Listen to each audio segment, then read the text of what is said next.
Welcome to Chemistry at Hononegah High School. I'm Brian Brown, and today we'll be looking at our first day's worth of notes over Chapter 8 dealing with covalent bonding. So looking at really the three-dimensional structure of molecules, covalently bonded substances.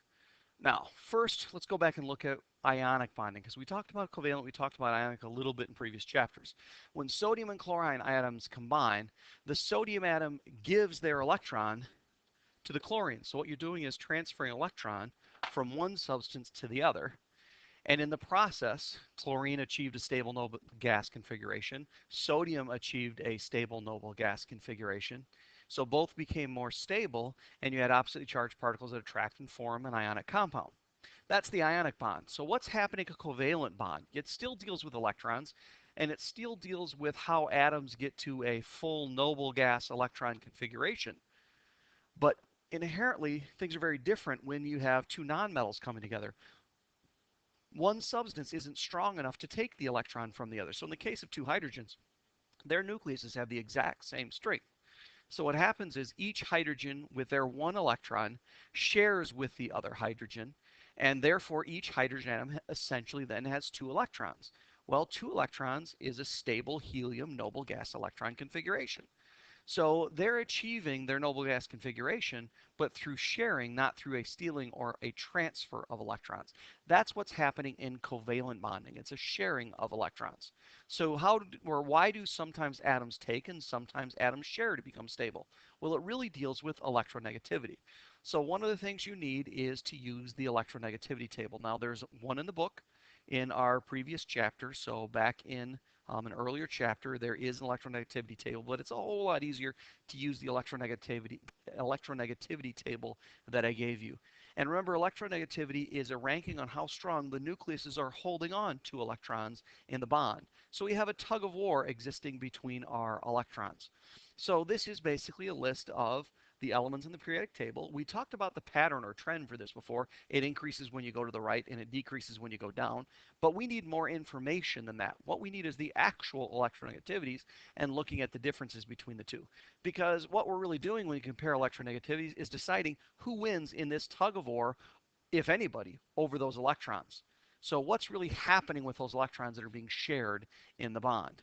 Now, what happened with chlorine is the chlorine was strong enough in electronegativity to literally steal the electron from sodium.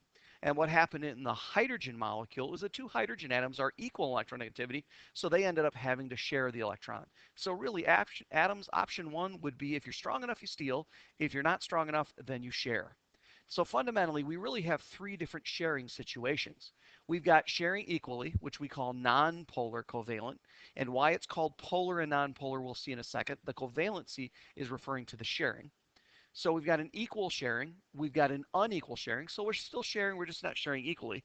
And then we have a situation where we're not really sharing enough even to be called sharing. And that's when we've got ionic. And really, all bond situations are some degree of sharing. It's just that eventually the sharing becomes so unequal that we call it ionic. So what we really have to do is look at the different situations. Now, if we could look at where the electrons that are being shared lived in the bonding situation, we could take a closer look at nonpolar covalent, polar covalent, and ionic. And that's what I've got in these images. So first we have the hydrogen molecule, and we're looking at where the two electrons in the bond are being shared between the two hydrogens. And you can see here we have an equal distribution of those electrons around our two nucleuses, which would be here and here. So this is what's called nonpolar covalent, an equal sharing of those electrons. Now, in the case of HCl, chlorine is more electronegative than the hydrogen, and that then pulls the electrons towards the chlorine. So that would make this the chlorine and this the hydrogen, because you can see our electron cloud has shifted in that direction towards the chlorine. So they're still sharing. Those electrons are still in between, but they're much more heavily around the chlorine than they are around the hydrogen. So we still have a sharing, but now it's a very unequal sharing. And then on the far right, we literally have such an unequal sharing that the chlorine, the one on the right, has literally stolen the electron from the lithium. You notice we have that clear region in between. We've had a shift in our electron to all the way to the other species fundamentally. Now there is still some light shades of gray, and that's what I mean by even in ionic, we still have some sharing qualities. It's just that it's very, very minimal. And at some point we have to cut and say, we're no longer sharing enough to be even calling it sharing. It's going to behave more like it was stolen than it's being shared at all. So bonding electrons are really being shared in each case, but they're not always equally. But at least in polar covalent, it's equal enough to still be called sharing. Or I should say, it's sharing enough to still be considered as sharing. But in ionic, while there is still a minimal amount of sharing going on, we consider it to be ionic. So when we look at our structures as we would draw them, and that's just really what we're going to end up doing in the next few days, is look at drawing the electron dot structures for molecules. In our hydrogen to hydrogen situation, these would be our shared electrons in between the two, and they're being shared equally. In our HCl, we're still sharing, so we're showing those two electrons in between the two atoms, representing the sharing of them, but it's no longer really an equal sharing here. And then in the case of lithium chloride, we aren't even sharing at all. We've basically said the chloride has stolen that electron and therefore has a negative charge. The lithium has lost it and has a positive charge, and those opposite charges are attracted to each other.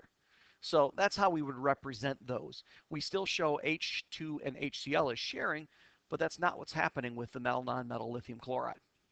Now, the Greek symbol looks like this, represents the term partial charge. So now when we have an ionic compound, we truly have created a charged ion situation. But in the other cases, we have semi-charge or partial charge. So in the case of H2, it was perfect nonpolar covalent. This is a perfect equal distribution of those electrons. So this is an equal sharing of the electrons, and therefore our partial charge is going to be 0 on both sides. So this truly is an equal sharing situation throughout. Now, the term polar, we haven't really mentioned that yet. So polar versus nonpolar. How come nonpolar is equal sharing and polar, where we have a semi-positive and a semi-negative as our electron cloud is shifted towards the other side?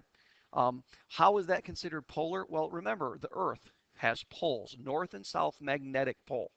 So when we create poles, areas of different charge, like in an atom here, or areas of different magnetism, then we've created poles, and we say that substance or that situation is a polar situation. So when we've shifted the electron cloud more towards one and it's become slightly negative and the others become slightly positive, we've actually created poles within the bond. And therefore, it's a polar covalent bond. But if we have an equal sharing, we haven't created any positive and negative partial poles. So therefore, it's a true nonpolar covalent. Nonpolar meaning equal sharing of electrons. And then in the case of our ionic, we don't have partial at all. It is true negative with a true positive in that particular case. So those are really our three different types of sharing. Now, how do we use electronegativities to tell the difference between the three? Well, we use this table. We actually look at the electronegative difference, and if it's relatively small, 0 to 0.4, we consider it equal enough to be nonpolar covalent and equal sharing the electrons. If it's greater than 0.4 up to 2, then that's an unequal sharing. Still sharing, but it's a very unequal sharing of electrons. Just like when there's one last piece of cake between you and your brother or sister, and your parents say you have to share, and the older sibling cuts it in half, grabs the big chunk, and runs, and the other sibling is left there to cry, but the other one says, "Well, but I shared. You just said I had to share." Remember, sharing does not have to be equal, and that's our polar covalent situation. And then finally, if the sharing is so unequal that it's equal to or above 2.0, then we consider it to be ionic. And remember, in ionic things, there is still a minimal amount of sharing occurring. It's just that it's so small we consider it to be stolen or ionic. So that's literally what you do is you look at the difference in electronegativity between the two. So molecules, remember, are not ionic. They're going to be covalent substances. So they should be in this range. So anything we call molecule should have an electronegative difference between 0 and 2.0. And that would make it a covalent bond situation or molecular situation. Now, what I want you to do is go through and practice this a couple times with me. So get out your electronegativity table and let's try a couple of them. So NaCl. In the last table we saw what the actual electronegative difference was. Let's see where that number comes from. So take your table and look up Na and look up Cl. Now it says Na is 0.93 and Cl is 3.16. Now we're looking at the electronegative difference. Now we just want to know what the difference is, not positive or negative, high or low, but just the difference. So we're always going to do big number minus small number for our bond type. So that means in this case we're going to do 3.16 minus 0.93 and we get 2.23. Now when we compare that to our table on the previous chart, 2.23 is greater than or equal to 2.0, so therefore it's an ionic bond. So in the case of NaCl, big surprise, it ends up ionic, exactly what we thought it would be. And that's what most metal, nonmetal, true ionic situations actually give us. Now let's try a molecule. So something like water. Everybody knows water is molecular. So the formula is H2O. Now, what we really need to look at is what the bonds look like inside water. So here's where a picture will help. We have an oxygen that is bonded to a hydrogen and also bonded to another hydrogen. That's really what our water molecule looks like. So what we have is two H to O bonds. So we're really just looking at the difference between H and O. Never do anything with the subscript. That just means we have more than one thing stuck to the oxygen. We don't have to double our electronegativities or triple them or whatever. So when you look at the picture, it's easier to see, oh, I just have an O stuck to an H. So that's what I need to do is look up what H and look up what O is. Now H is 2.20, O is 3.44, copying this right off the table. So the difference would be 3.44 minus 2.20, 1.24. And if you go back and compare that to our table, 1.24 is above 0.4, less than 2.0. That means it's polar covalent. So we're sharing, it's just an unequal sharing. That's what polar covalent means. So fundamentally, what we really need to do is see what the molecule looks like to see what kinds of bonds inside it we have. And remember, the biggest mistake students make when they're first doing this is they use the subscripts in the formula, and you don't. That just means we have two O to H bonds. So we're really just looking at an O to H bond. We just happen to have more than one, and they both happen to be polar covalent. Now, some of the terms that you should understand, related vocabulary. Now, a number of these I've already defined, but I want to make sure we take a second to make sure everybody's on the same page with some of the different vocab we're going to see. Remember, covalency is sharing. So a covalent bond is a shared pair of electrons. You'll notice in this chapter, all of our bond situations, we look at pairs, shared pairs and unshared pairs. But we always pair up our electrons, just like when we were looking at the electrons living inside atoms. We could put at most two electrons inside an orbital. Very similar idea here. Now, when we have a situation where we're sharing our electrons, we have a covalent bond being formed. And here you can see as these two atoms come close together, their electron cloud gets equally shared between the two. And if we freeze it at that point right there, that would be what a shared pair of electrons look like, or a covalent bond. Now, a molecule is an electrically neutral unit that retains the properties of substance and is held together by two or more of these covalent bonds. So this would be a very simple molecule here. We only have two atoms in this molecule. But in every molecule, anything that we call a molecule, it's going to be electrically neutral. The molecule itself has the same properties as the group as a whole has.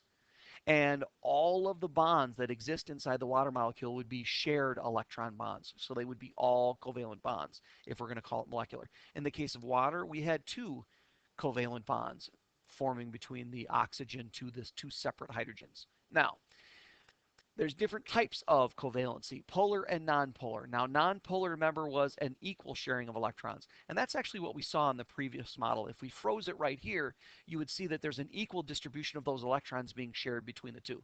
So this would be a nonpolar covalent situation. In other words, there's no poles, no positive and negative regions, because it's an equal distribution of electrons. In the case of a polar covalent situation, they're still sharing, it's still covalent, but now it's an unequal sharing. So what's happened is the more electronegative one has pulled the electrons closer to it, and it's no longer an equal sharing. One side has a greater share of the electrons. So within this bond, this side would be partially negative because the electrons have shifted towards that side, and this side would be partially positive.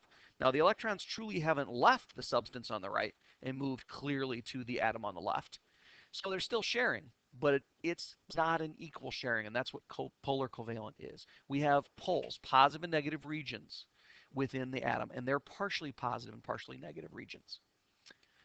Now, a single covalent bond is what we call it when we're sharing one pair of electrons between two things. So in this particular Lewis dot structure of the chlorine molecule, remember chlorine is a Han-Finkelbrei, it's Cl2, it's two atoms fused together to make a molecule. The two chlorine atoms, to become stable, have shared one pair of electrons in between them. So that's what a single covalent bond is, a sharing of one pair. Remember, it's always going to be pairs that we're looking at. So this would be two electrons or one pair. Now, Around the chlorine, besides the one that are shared, we also have unshared pairs. So sometimes these are referred to as bonding electrons. That's what's in the bond, the shared pair, and non-bonding electrons. So whether you call it an unshared pair or a non-bonding pair, each chlorine has three non-bonding pairs or unshared pairs, and each chlorine has one shared pair between them. So a single covalent bond with three unshared pairs. So remember, we have shared pairs and unshared pairs when we're looking at molecules. And make sure you clearly understand the difference. The bonds are the shared pairs. Now, another way to show this that shows and highlights the bond a little bit more, and because we've got so many dots around the chlorine, if we get rid of the shared pair and draw it as a line, it shows the bond or connection between the two things a little bit less confusingly. So this is typically how we would show the chlorine molecule. We would show it with a single covalent bond, so each chlorine is single covalently bonded to the other. So you'd have one shared pair and three unshared pairs around each chlorine.